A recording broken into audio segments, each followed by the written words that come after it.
Dans l'épisode d'ici tout commence du vendredi 25 février 2022, Lionel, Lucien Belbès, doit venir passer la soirée chez les Rigaud. Guillaume, Bruno Putzulu, propose à Kelly, Axel Dodier, de regarder un film tous ensemble, mais Kelly est loin d'être emballée. Elle prétend avoir finalement décidé de passer la soirée chez des amis de Lionel. Guillaume voit ses mensonges, mais Laetitia est loin d'être dupe.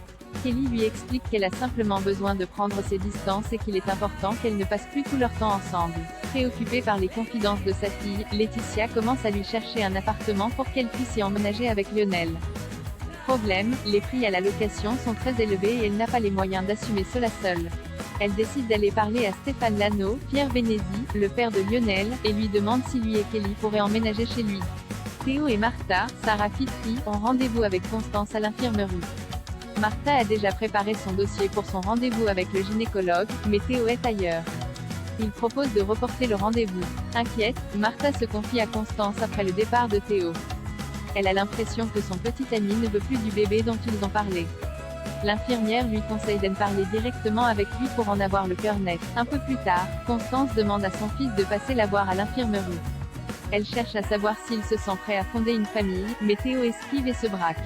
Constance lui fait remarquer qu'il peut encore reculer. Après le service au doublard, Martha confronte Théo et lui demande d'être honnête avec elle.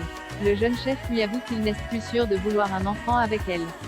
Il veut vivre d'autres choses avant de devenir heurté. Martha accuse le coup. À l'économa, Célia, Rebecca Benamour, croise Théo et le frôle volontairement à plusieurs reprises. À force de la sentir près de lui, Théo s'énerve et se montre désagréable.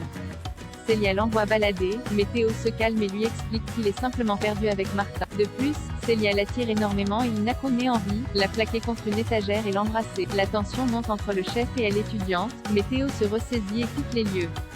L'état de santé de Jasmine se dégrade. Tessier menace Anaïs pendant le service du midi au doublard. Jasmine, Zoé Séverine, n'arrive plus à servir les assiettes aux clients.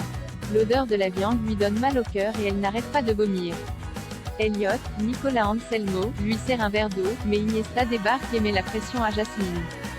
Cette dernière reprend le service sans discuter. Inquiet, Elliot va voir Constance et lui fait part du problème que rencontre Jasmine. L'infirmière décide d'aller parler à la principale intéressée, mais la jeune femme ne supporte pas ces questions et se braque. Constance lui demande de passer la voir si elle continue à vomir régulièrement. Le vendredi précédent, Tessier, Benjamin Baroche, a reçu une pierre en plein visage. Le chef pâtissier est certain qu'Anaïs, Julie Sassou, est responsable, mais Constance, Sabine Perrault, lui demande de ne pas faire de conclusion hâtive. Charlène, Paula Petrenko, propose à son père de mener l'enquête pour lui.